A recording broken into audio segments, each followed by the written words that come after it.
السلام عليكم ورحمة الله وبركاته. اهلا بكم حبايبي في قناتكم قديم وجديد.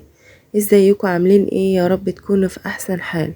النهاردة معانا الرز المعمر بالفراخ، اكلة لذيذة وسهلة وسريعة، ويلا بينا نعملها مع بعض. بنجيب الصينية بتاعتنا وبنعاير فيها كمية الرز اللي احنا عايزينها، وتقريبا كده بنعاير الرز مش اكتر من سنتي في الصينية بتاعتنا، وده بيكون العيار المناسب لأي صينية هتعمليها، ان الرز يكون علو ارتفاع سنتي من الصينية. هنجيب الفراخ بتاعتنا ونكون طبعا غسلينها كويس قوي ونقعينها شوية بالمية والملح والليمون. زي ما انتوا شايفين معايا انا جايبه الوراك على حسب ما انتي حابه، بقى جايبه فرخه بحالها مقطعاها او وراكها او صدورها. انا هنا جايبه الوراك، وطبعا هجيب الصينيه بتاعتنا اللي احنا عايرنا بيها الرز وهشوح الفراخ معايا، يعني بديلها الصدمه الاولانيه دي على النار كده، ودي بتدي لطعم الصينيه بتاعتي طعم روعه وجميل. بحط لها شويه توابل كده اهو، حبيتين حبهان، وكمان شوية مستكة صغيرين وفلفل اسمر. المستكة والحبهان يا جماعة بيدوا للرز طعم روعة تحفة. وده البصل اللي انا كنت مفرزاه معاكم، بحط منه معلقة كده، وخلاص على كده بحط بقى كوباية مية واحدة بس علشان اعمل شوية شوربة صغيرين. لو انت عايزة تعملي شوية شوربة كمان بتكتري المية شوية كمان، بس ما تكتريش طبعا قوي عشان لسه هنحط اللبن. هنسيبها تغلي غلوة وخلاص كده الفراخ بتاعتنا خلصت. تعالوا بقى نحط الرز اللي احنا عايرناه في الصينية وعرفنا عيارها وغسلناه كويس.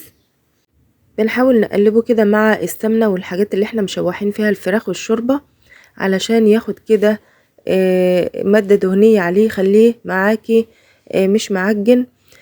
طبعا يا جماعة هنا انواع الرز بتختلف، ممكن في رز بيتنقع، في رز ما بيتنقعش، على حسب النوع اللي انت بتستخدميه اعمليه.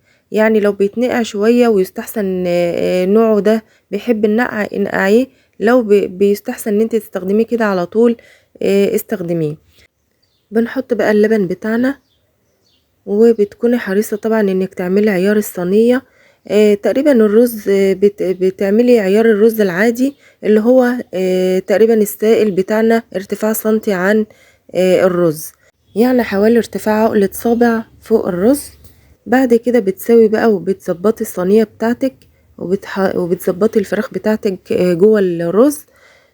بنكون بقى مسخنين الفرن على اعلى درجة حرارة، وبنحط صينيتنا في الرف الوسطاني، وبيستحسن ان انت تقيدي الشواية على الصينية في الاول كده خالص، حوالي من 3 ل4 دقايق لحد بس ما تاخد وش خفيف كده معاكي، على اما تحمر وتستوي في الفرن. بياخد في الاخر بقى الوش بتاعنا الجميل اللي احنا عايزينه، وبيطلع معاكي احلى رز بالروعة والجمال ده. الفراخ مستوية وجميلة جدا، شاربة من طعم اللبن، الرز جميل جدا وشارب طبعا من طعم التتبيلة والشوربة والحاجات اللي احنا حطيناها مع، وشارب من طعم الفراخ.